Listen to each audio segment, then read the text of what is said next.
Салам достор, бул жолу сиздерди манипуляция же адамды багыттоо жолу менен тааныштырабыз. Манипулятордун ар кандай ыкмалары бар. Алар көбүнчө өзүн алсыз сезген адамдарга үстөмдүк кылат. Мисалы, өзүнө ишенбеген, жакындарын же байлыгын жоготуудан корккон, негизи эле жашоодон, келечектен кооптонгон адамдардын алсыз жактарын билип алса болгону. Ошол нерселерди колдонуп башкарып алышы мүмкүн. Адам менен болгон мамиледе ар кандай куулукка барып, ага зыян тийгизип же жаман көрүнбөстөн деле каалаган нерселерди ала алса болот. Бул боюнча көптөгөн психологдор адамдарга кандай ыкмалар жакшы таасир этерин жазып жана айтып келишет. Төмөндө биз адам менен кандай мамиле кылган туура, эмне кылсаңыз каалап турган мүддөңүзгө жете аласыз. Ошолор тууралуу айтып беребиз.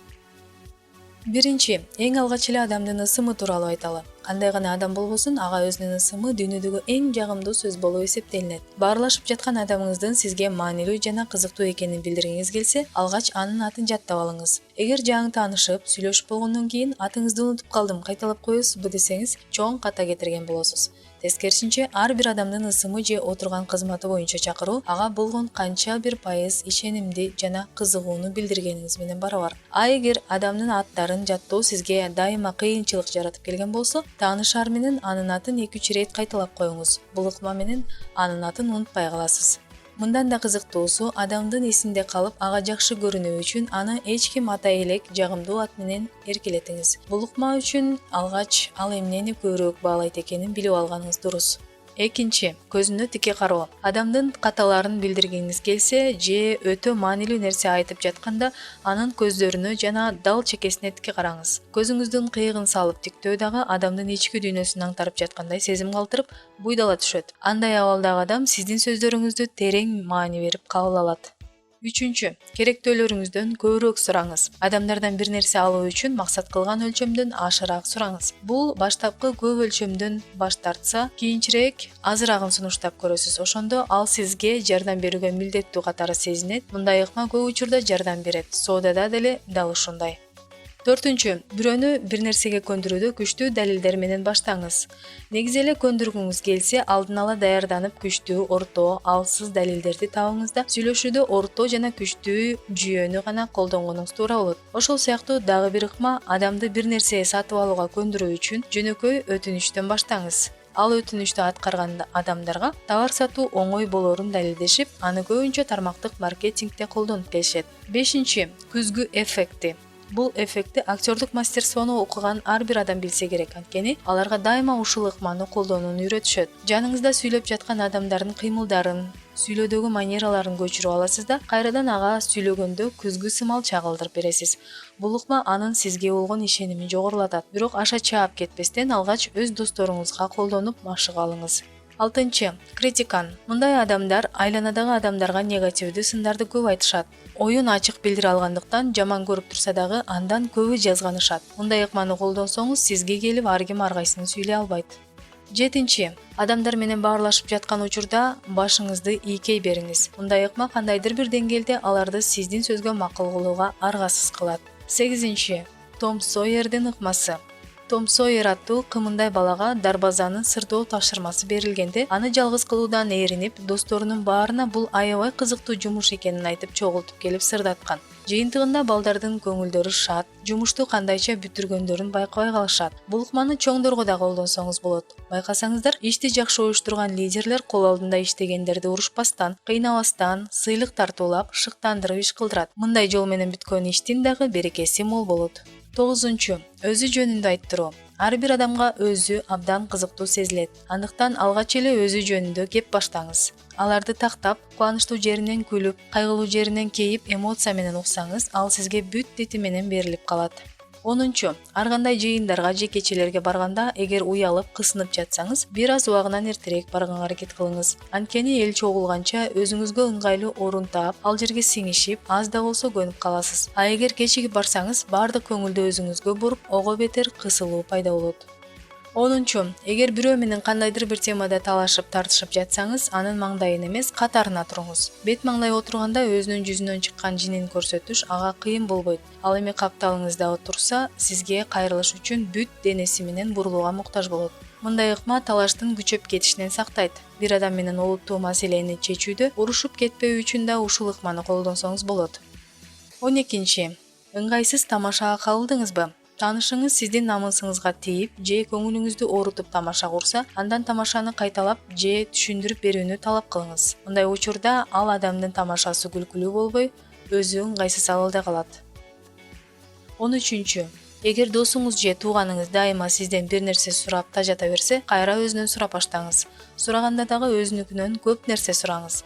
Ошондо сиз андан кутуласыз. Ошол сыяктуу эле дагы бир ыкма, сүйлөшүп жаткан адам сизге байма-бай суроолорду жаадырып кыйнап жатса, кайра дароо өзүнө суроо берүүдөн баштаңыз. Ал өз оюн топтогонго жетишпегенди абалда калтырсаңыз, сизге суроо берүүсү токтойт. 14. Бирөө менен жолугаардын алдында өзүңүздүн маанайыңызды көтөрүп алыңыз. Сиздин маанайыңыздын жакшы болушу жаныңыздагы адамдарга дагы жугуштуу болуп, чече турган маселеңиздин оң жагына чечип алышыңызга шарт түзүлөт. 15. Жаңы билген нерсеңиз менен ар дайым бөлүшүп туруңуз. Эгер сиз бир нерсени үйрөнүп жатсаңыз, аны башка бирөөлөргө дагы үйрөтүү менен эсиңизге жакшы сакталат жана билимиңиз дагы да көбөйөт. 16. АКШнын Алабама штатындагы университеттин окумуштуулары адамдын эки кулагы маалыматты эки башка кабылдай турганын аныкташкан. Оң кулак маалыматты алган соң мээге жеткирип, ал маселе боюнча түз ойлонуп, туура чечим чыгаруу батыраак болот. Ал эми сол кулак менен мээге жеткен маалымат сезимдерге көбүрөөк алдырып коет экен. Андыктан олуттуу маселеде адамдын оң кулагына, ал эми сүйүктүүңүзгө сезимдериңизди билдирүү үчүн сол кулагына айтуу жакшы жыйынтык берет. 17. Адам аябай чарчап турганда бир иш кылып берүүсүн өтүнүп көрүңүз. Денеси эле эмес, мээси да чарчап калган адам көп ойлонбостон көбүн эсе башка күнү кылып берерин убада кылат. Ошентип анын убадасын алып аласыз. Ал эми адамдар жаратылышы боюнча убада кылган нерселерди аткарууга сөз жок далалат кылышат. 18. Бирөө менен сүйлөшүп жатып, анын ой толгоосу сиздикине туура келбей калса, шыр эле сөздү жулуп алып, өзүңүздүн оюңузду айтып кирүү туура эмес. Мындай кылуу баарлашып жаткан адамыңыздын кыжырына тийип, мамилелердин бузулушуна алып келет. Анын ордуна сөзүн аягына чейин угуп болуп, андан кийин ар кандай мисалдарды келтирүү менен өз оюңузду билдирсеңиз болот. Эгерде сиз жетекчиңиз же жубайыңыз тарабынан манипуляцияга кабылып жатсаңыз, мисалга, сен күнөөлүүсүң, жакшы адамдар сендей болбойт, сен дайыма туура эмес жүрөсүң, көңүл бурбайсың, мындай болбошуң керек деп жатса, сиз уялып, жооп кайтара албай, экинчи мындай кайталанбайт деп актанып жатсаңыз, манипуляторго баш ийип, ал эмне десе ошого макул болуп бергениңиз. Же болбосо, сен үчүн мен ушундай болуп калдым, баары сен үчүн, дайыма ушундайсың, сенин кылып жаткан нерселериңдин бир тыйын да пайдасы жок деп жатканда, сиздин маанайыңыз түшүп же актангыңыз келип, көңүлүңүзгө алып калсаңыз, демек сиздин жеңилгениңиз. Эми мындай учурда урушпастан же жеңилбестен кырдаалдан кантип чыгуу керек? Сизди манипуляция кылып жаткан адамга жай кайрыласыз. Капа болуп жатканыңды көрүп турам. Мен дагы жардам бергим келип жатат. Абалыңды абдан жакшы түшүнүп турам деген сыяктуу кептерди айтсаңыз болот. Адам жини келип жатканда аны угуусун жана түшүнүүсүн гана талап кылат. Болгону ошол каалоосун орундатып коюшуңуз керек. Бул сөздөрдү укканда ал кичине басаңдап же токтоп калат. Ошондо сиз кайра өзүңүздүн оюңузду айтып баштайсыз. Мен сенден ушундай сөздөрдү укканыма көңүлүм түшүп турат.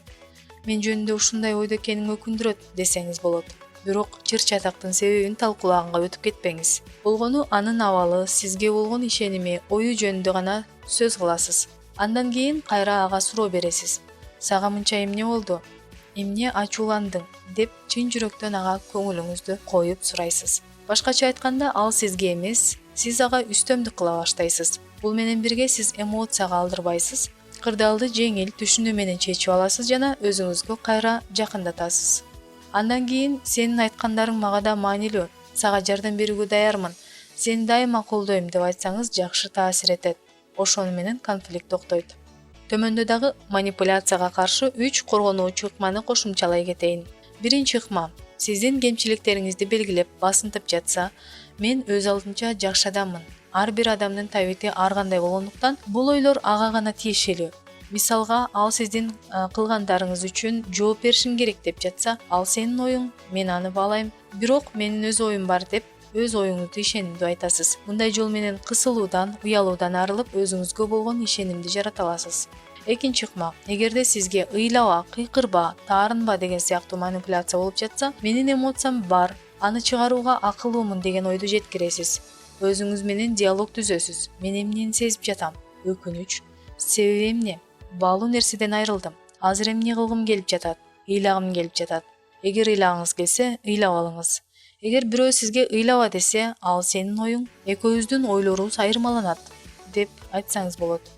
Үчүнчү, сиз өзүңүз үчүн биринчи орунда турасыз. Сиздин эмоцияларыңыз жана сезимдериңиз сиз үчүн биринчи орунда турушу керек. Мисалга, кайыкта сүзүп баратып кырсык болсо, сактоочу баллонду биринчи өзүңүз аласызбы же жаныңызды курмандыкка чалып башкаларга берип отуруп каласызбы? Ошол сыяктуу эң алгач өзүңүз тууралуу кам көрүшүңүз керек. Алдыга түшсөң каскак дейт, артта калсаң аксак дейт. Демекчи, өзүңүздү кийинки пландарга калтырып, башкаларды аясаңыз да баары бир толук бааланбайт экениңизди унутпаңыз. Кейкейгенге кейкейгин, айдан түшкөн пир эмес, ийилгенге ийилген, атаңдан калган кул эмес.